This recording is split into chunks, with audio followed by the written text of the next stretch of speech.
So before we get started, you know what we got to do, right? Sometimes especially like if you're teaching your kids or something like that, you can do fun variations on the hand symbols. Like you can try doing them backwards, or you can play the before or after game where you say, okay, wandering in the wilderness, and then scattering of the people, which comes first, and then you can play that game with them. We might do that sometime. I don't know. It depends on how quickly y'all can hold on to this. All right. Warm up your hands. All right. Here we go. Ready? Get set. Before the flood, the scattering of the people, the patriarchs, Exodus from Egypt, wandering in the wilderness, the invasion and conquest of Canaan, the judges, united kingdom, divided kingdom, Judah alone, Judah goes into captivity, a remnant returns from captivity. Period of biblical signs for 400 years. All right, life of Christ, early church, and letters to the Christians. All right, and now backwards, letters to the... No, okay. All right, you guys are catching on to it. All right, very good. So far in our journey, we have talked about before the flood, the first 5 chapters of Genesis, right?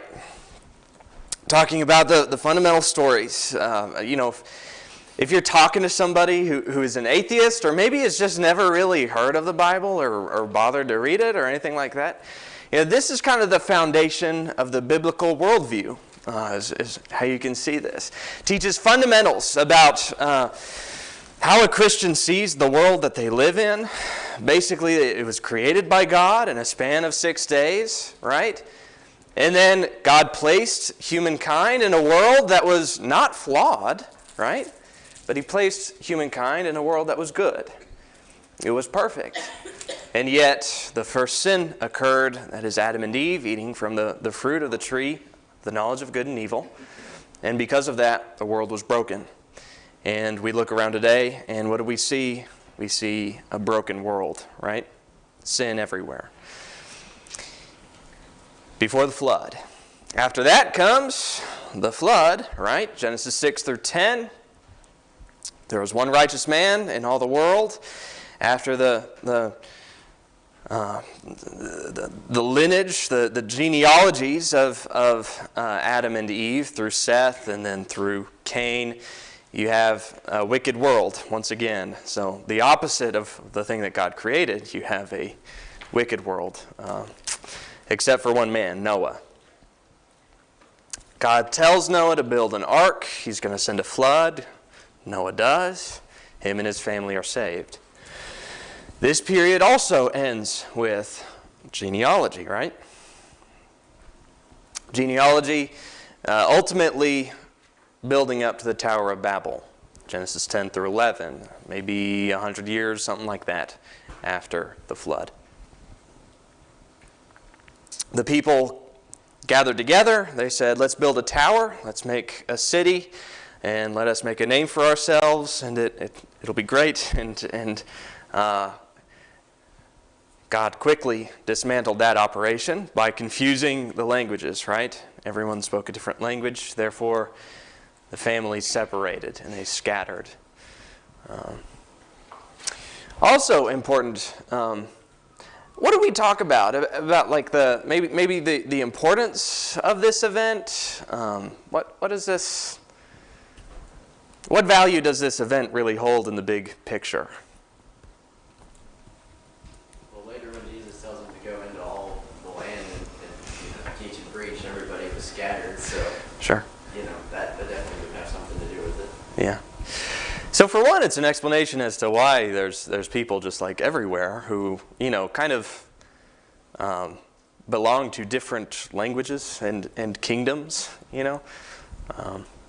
What else? It wasn't random division of the people for the languages. It was by family. So Yep. It wasn't like within a family they still God kept the families. Yeah, Janice is adding that God kept the families together, which we see in Paul. They were to go populate the earth, and they decided they were going to stay together. After something as catastrophic as the flood we see, sin came back. They were being rebellious in doing this. Yeah. Yeah. It was rebellion, it was arrogance, and yeah.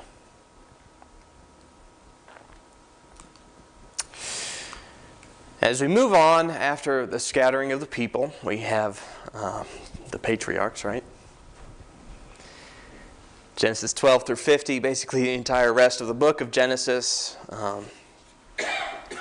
Abraham, Isaac, and Jacob are the main three patriarchs.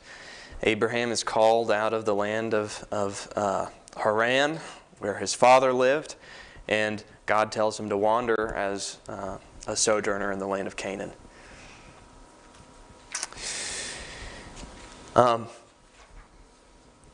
Abraham's an important story in the Bible, right? You might know, what's significant about the character Abraham in the big picture. Jennifer's saying that the promises. Yeah, what promises?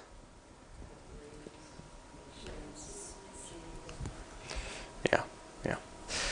So in your seed, all the nations of the earth will be blessed, right? And God promises a son. God promises the land. So descendants, land, and a blessing. Big promises that are carried through his son Isaac, not his actual firstborn Ishmael, because God wasn't talking about Ishmael when God promised Abraham a son, right? He's talking about Isaac from Sarah. That promise is reaffirmed both with Isaac and with Jacob. And God renews his covenant with them, or reminds them of his covenant. And then ultimately you have the story of Joseph, who is not the son that Jesus comes from, right? But there's a lot of time and a lot of space in Genesis given to the story of Joseph. Why? He preserved the lineage through God, through him preserved the lineage. Yeah. Through Joseph, God took care of Israel and his sons. Yeah. And so it tells a story of all of these coincidences that happen in the story of Joseph about how one God-fearing man was taken care of and ultimately placed in a position to be able to protect his family, through which the lineage of Jesus comes. And we get the Exodus. We talked about that story in the last class. Moses was born, raised as a son of Pharaoh's daughter. Rejected by Israel, however, he flees to the wilderness. He sees the burning bush, and there God chooses him and gives him power to rescue his people. You have the 10 plagues that we talked about, crossing of the Red Sea, and then they're at Sinai. And you think about the Exodus, don't just think about the Exodus as the time where they leave Egypt. Think about this time period as the time until they get to the point where they send in the spies, and the spies are afraid. Because at Kadesh Barnea, that is ultimately where Israel refuses to go into Canaan land. And the phrase that kind of sticks in your mind is that we were like grasshoppers among them, right? We're just bugs. We're insects to those Canaanites. They're giants. There's no way we can do this. And so they refuse to go in. All clear? Doing good? This is the Bible so far, right? So then we talk about the wandering in the wilderness. And so God is displeased with them since they refused to go into Canaan. And what sentence are they given? What punishment? Yeah, they're going to wander a year for every day that the spies were in the land, which is 40 days, so 40 years. So they're wandering, and this period is really, I feel like it was neglected in my childhood. There wasn't a whole lot that we talked about. There's some interesting stories, but it's really cool. So they're sentenced to wander in the wilderness. You have this story about Korah, Dathan, and Abiram. And most of this is all recorded in Numbers. We have some stories scattered in Deuteronomy, but most of it's in Numbers. Korah, Dathan, and Abiram. Does anybody remember what their whole deal was? Yeah, so they look at Moses and maybe more with Aaron, I don't know. But they look at the leadership, Moses and Aaron, and they're kind of like, well, who made you leaders? And the answer to that is like an emphatic, God did, right? And so they rebel, and in the end, God gives them a test where they put in their staves, and the rebels put in their staves with Aaron's staff, and then they see which one God chooses, and of course, God chooses Aaron because God chose Aaron. That is what he said would happen, right? And so Aaron's rod comes back to life, right? That's kind of interesting. It comes back to life, it buds, and God reaffirms his choice for Aaron as a priest. Also in this time period, you have the death of Miriam. She dies, and this is an interesting thing. In the same chapter of Numbers, we have the death of Miriam, and we have the sin of Moses and Aaron, as Moses does not treat God as holy before the people, right? Where he strikes the rod instead of speaking to it. That all happens in the same chapter, and then also Aaron dies, which must be on the next page. Aaron dies. And also we have this little story in Deuteronomy about how Israel passed around Edom and how that was kind of tense. It seems like the peoples. You remember back in Genesis, Jacob was afraid when he heard that Esau was coming to meet him, right? But how did that reunion actually go? Well, yeah. I mean, it says that Esau ran and hugged him and kissed him, fell on his neck weeping. There was no bad blood. There was nothing like that. Jacob was still afraid, right? But they didn't have any bad blood. But now, generations later, apparently there is animosity that has built up. Not so much among, actual Esau and Jacob, but between the descendants. And so that's interesting. Then you have the fiery serpents. Israel is complaining to God and grumbling, and God sends out the fiery serpents.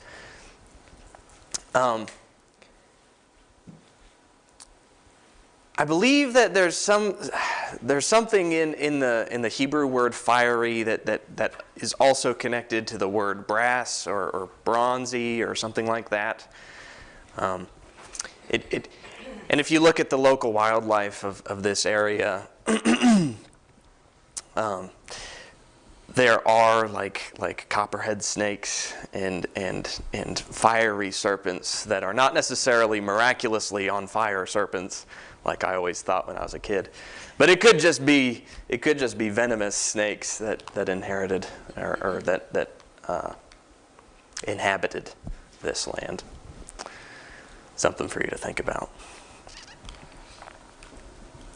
But God set up a pole, right, with a snake on it, and people who looked at that would be healed. There's another story that's contained in Deuteronomy is the conquest of Sihon or the Amorites. That happens in this period as well. But God is kind of there will be another conquest here.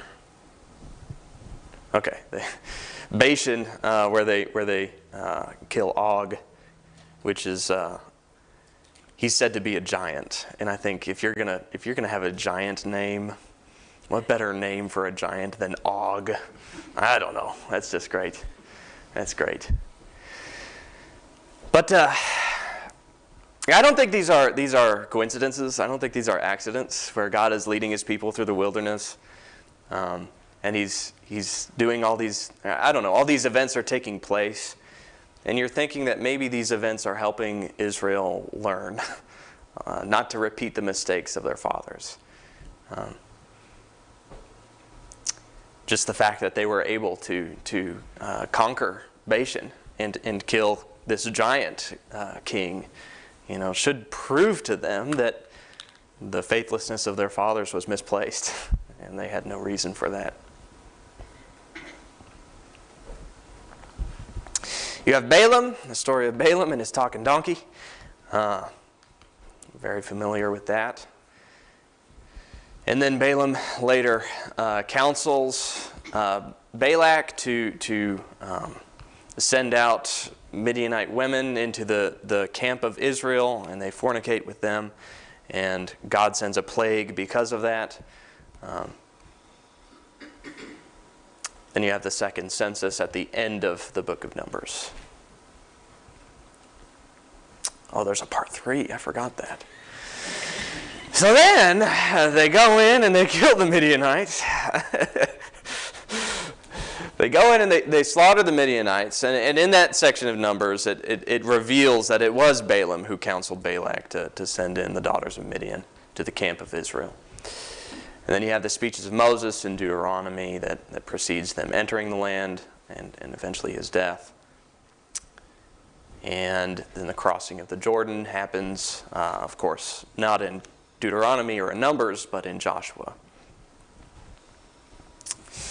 And they observe the Passover. Also in that chapter, they circumcise Israel, which is a renewing of the covenant that they have with God. Wandering in the wilderness. Then we have the invasion and conquest of Canaan. Really proud of that picture. Don't look too closely because there's a faint watermark, which is so disappointing. When you find a picture that's perfect and it's so good, and then it's got like a little watermark on it. Anyway. So there's these 3 kind of campaigns that you can break up this time period into. There's the central campaign where they take Jericho, Bethel, Ai. They claim the land at Shechem, and they kind of just camp out there for a little bit. Then you have the southern campaign. And, these all may be taking place kind of generally at the same time.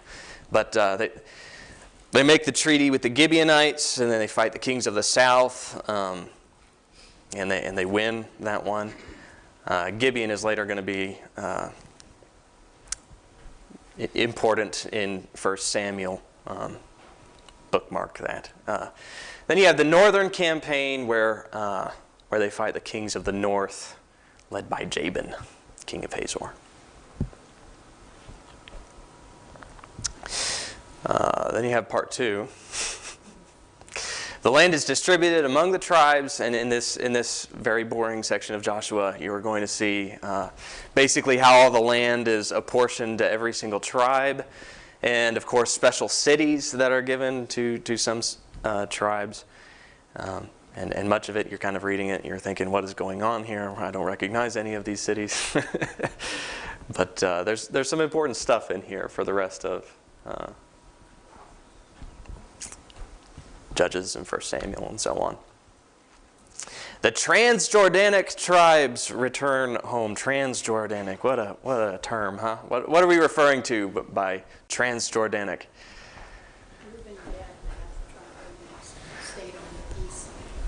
Yeah. So it was Reuben, it was Gad, and half of the tribe of Manasseh that wanted to stay on the other side of the Jordan, right? And they wanted to stay on that side, but remember, the danger of that is that they're not going to go in and help their brothers take the land like God had told them to, right? And so they were made to promise that they would go in and help their brothers take the land, and then eventually they'd be allowed, once they had done their time, to go back home. And that's what happens here. Joshua challenges Israel to keep from idols and to be faithful to God. And then at the end of Joshua, he challenges Israel to choose whom they will serve. And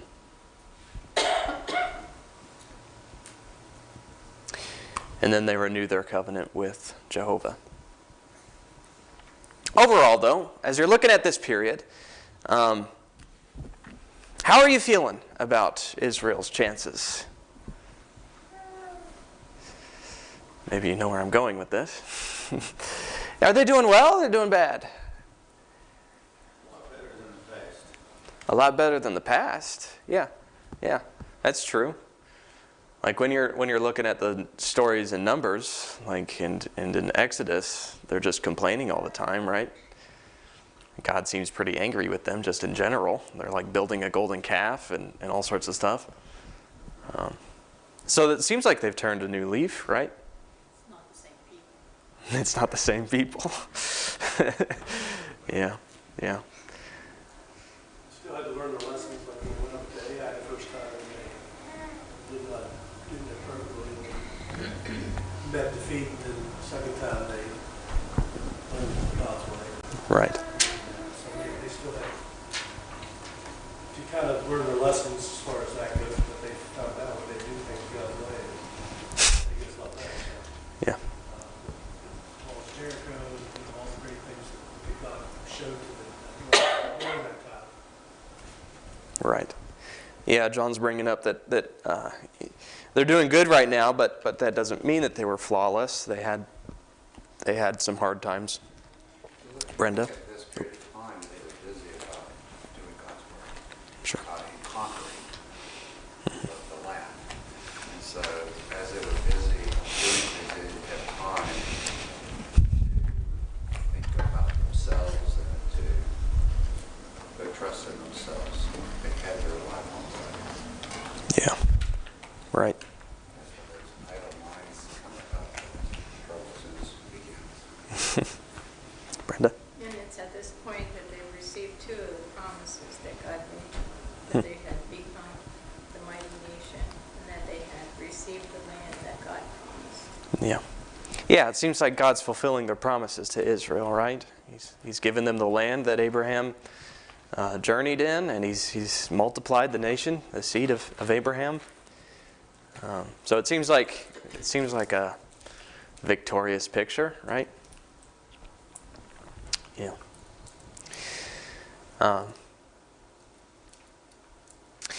So before this generation, you had the wanderers, right? The whiners and the wanderers. And then you have a faithful generation. As for me and my house, we will serve the Lord. And then after this generation is going to be one that did what was right in their own eyes. And we have the period of the judges. So the judges, very fun stories, fun to read through and fun to talk about, fun to think about. But the book of Judges begins with, like a pretty stark contrast to the end of Joshua, where people are saying, "Yeah, we'll follow God." The book of Judges begins with the death of Joshua, and it also begins with this kind of this summary, I guess. If Joshua is about the land that they conquered, the book of Judges is about, then what about the land they didn't conquer? And in Judges, we learn that there are a lot of territories that Israel just failed to go in and take, like Yahweh had commanded them. And at the beginning of that list, or the summary, it says that there were still some Canaanites who lived among such and such a tribe. At the end of the summary, it said the tribe lived among the Canaanites that lived in that land. And so there's a progression there. And as a natural consequence of not doing what God says, and of course living with wicked peoples, what happens? There was a generation that arose that knew not God. Yeah, they start they start incorporating with the nations that were living in Canaan. And what had God always said about the people who lived in Canaan? There will be a snare, yeah. And something about the timing. Even when he spoke to Abraham, God said the iniquity of the Amorite is not yet complete, right? Which implies something about when God would eventually give them the land, right? That means that then the iniquity of the Amorite would be complete. You would have a wicked people that God is using Israel to judge. And so if Israel doesn't cut off the wicked people and instead lives among them and learns from them, Israel's going to become wicked as well. That's exactly what happens. And the cycle in Judges is that the people follow after idolatry and the ways of the Canaanites, and then God gives them over into the hand of their enemies, and they are oppressed, and then they repent and they cry out to God, and God saves them by giving them a judge. Yeah. And then rinse and repeat. Happens again and again and again. I will not make you memorize the list of judges. I could, and I just want you to recognize that. I am not going to make you memorize them. But that's the list of judges. You have Abimelech in there, who I put in brackets because he wasn't really a judge. He was just kind of a leader that judges spend some time talking about. But he was not God elected, God appointed. He was self-elected, son of Gideon. And there's a big variety in the way that these judges judged Israel and carried out their work. Mostly it was by killing oppressors, right? And then you have some, like Deborah, who were more of a counselor than they were a fighter. And then, of course, you have some who are more godly than others. Paul? It's also happened in different parts in the country. Yep. It would be oppressed in one area, and the judge would handle that issue. But it wasn't like they did all of Israel. Yep. Usually, it was different situations that come up. Yep.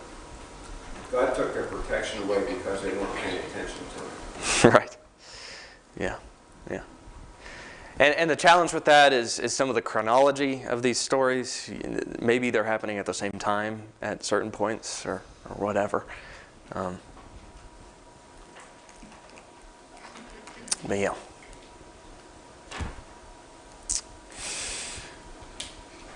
At the end of the story of Judges, you have this story of Micah, his household idols.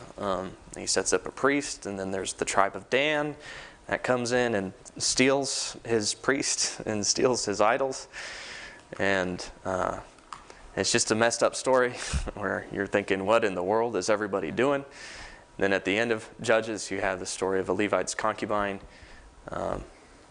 which is also another story where you're thinking to yourself, what in the world is going on? And that's how it's meant to be. I imagine God is wondering, what in the world is going on? The story of Judges does not paint Israel in a favorable light. Not at all. They're a struggling nation that is falling away from God. One thing to note, though, that in the middle of this time period, you do have a story about Ruth. And when you read that story, it's great. If you're reading Judges and you're kind of getting bogged down and kind of depressed because of everything that's happening, take a break and read Ruth. It kind of shows, even in the worst of times, even in the ugliest of times, there are still good things happening. God is still working, even with a Moabitess, who's not even an Israelite, in order to bring about goodness. Yeah.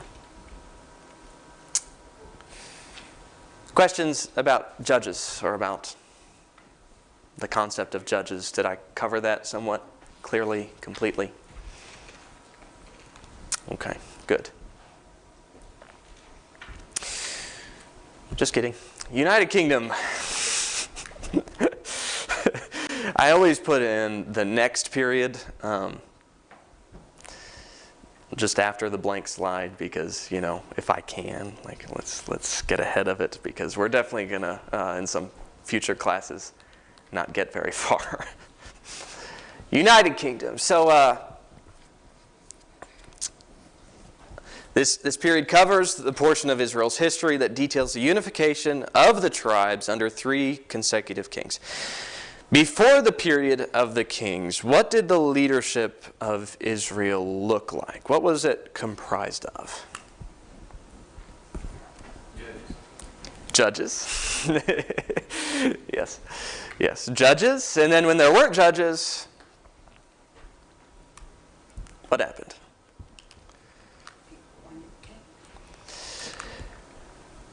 Well, back in the period before the kings, you did have Israel, elders over Israel.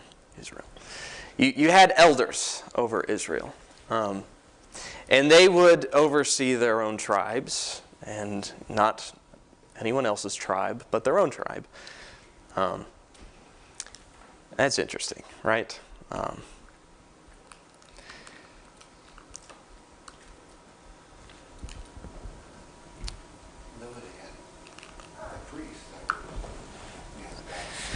Still subscribe to the priestly leadership of people. Yeah. So God did set up priests who would act as kinds of leaders, spiritual leaders, teachers, right? And then you would have elders, and then maybe a prophet, but that was like Moses, right? Don't really hear of anybody after that. Something that's interesting to think about. At the end of Judges, you have that story about the Levite's concubine. And that happens in the tribe of Benjamin, right? That happens in the tribe of Benjamin.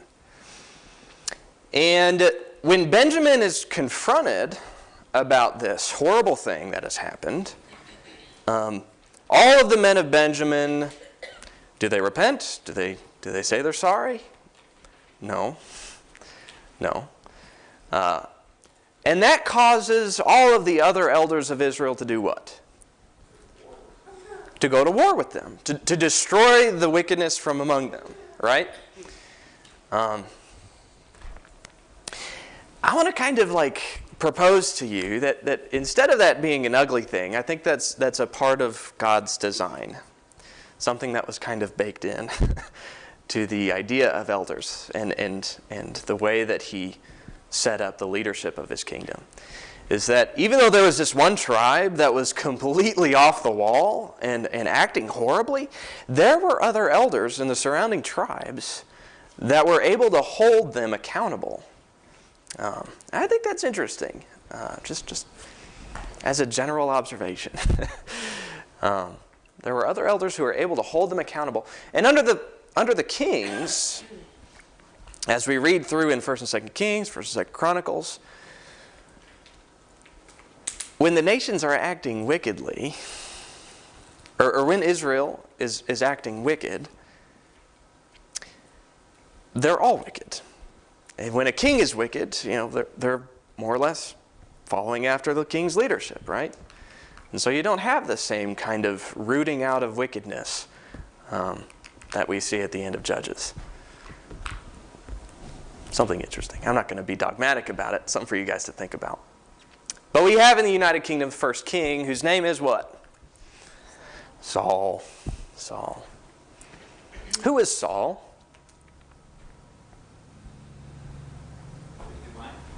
A Benjamite. Can anything good come from Benjamin? So, the people asked for a king, right? And as you open up the book of 1 Samuel and you read through it, the people ask for a king. They're asking Samuel. Samuel at first seems offended, right? He says, "Well, aren't my sons before you?"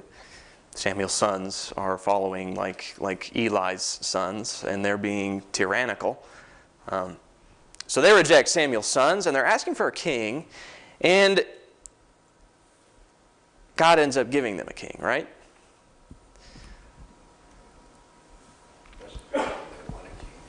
What's that? Question should come up as to why they wanted it. Yeah, why did they want a king? All the nations around them had kings. Yeah, to be like the nations around them.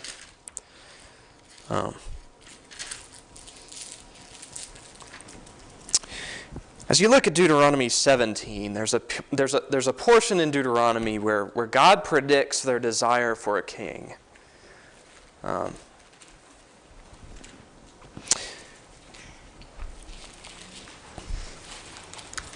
In verse 14 of Deuteronomy 17, he says, "When you enter the land which the Lord your God gives you, and you possess it and live in it, and you say, 'I will set a king over me like all the nations who are around me,' you shall surely set a king over you whom the Lord your God chooses.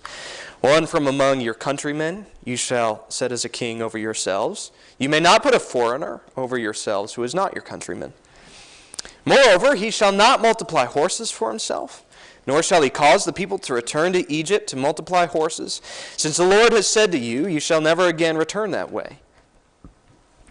He shall not multiply wives for himself, or else his heart will turn away, nor shall he greatly increase silver and gold for himself. Now it shall come about when he sits on the throne of his kingdom, he shall write for himself a copy of this law on a scroll in the presence of the Levitical priests. It shall be with him, and he shall read it all the days of his life, that he may learn to fear the Lord his God, by carefully observing all the words of this law and these statutes, that his heart may not be lifted up above his countrymen, and that he may not turn aside from the commandment, to the right or to the left, so that he and his sons may continue long in his kingdom in the midst of Israel." What kind of a king is God desiring? In your own words, if you were to look at this section of Deuteronomy 17, who does God want to be a king? Godly man from their people. Yep. From their own. Right. A godly man from among their own countrymen, not some foreigner, right? Someone who works to stay focused on God. He's supposed to write a copy of the law in front of the Levitical priests, right? Why in front of the priest, by the way?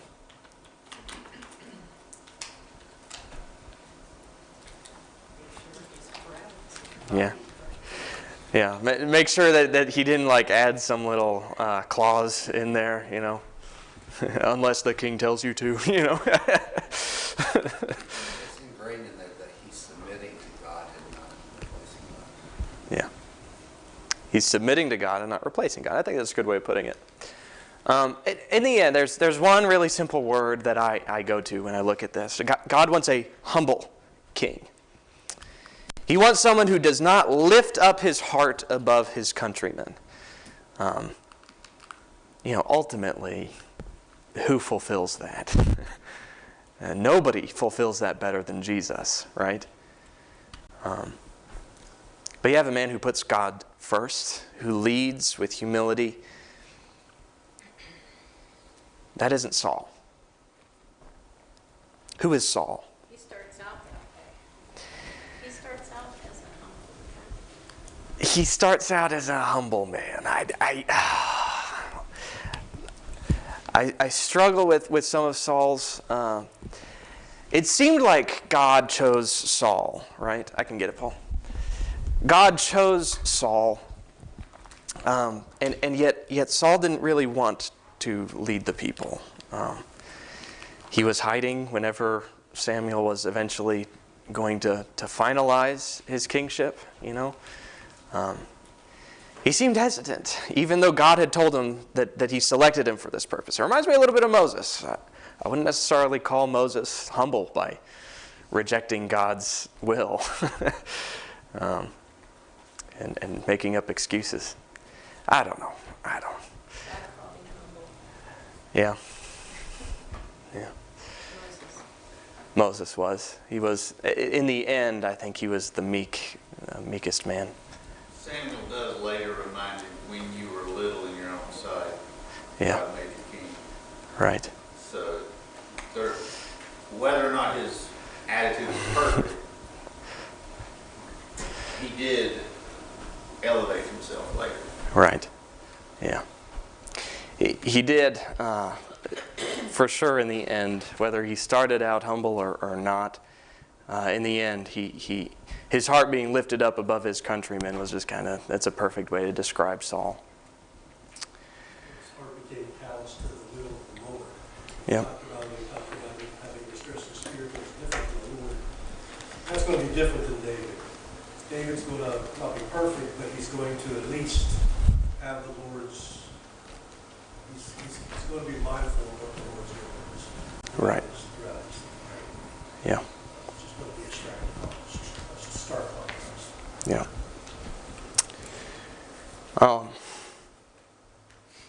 And also with Saul being chosen as king,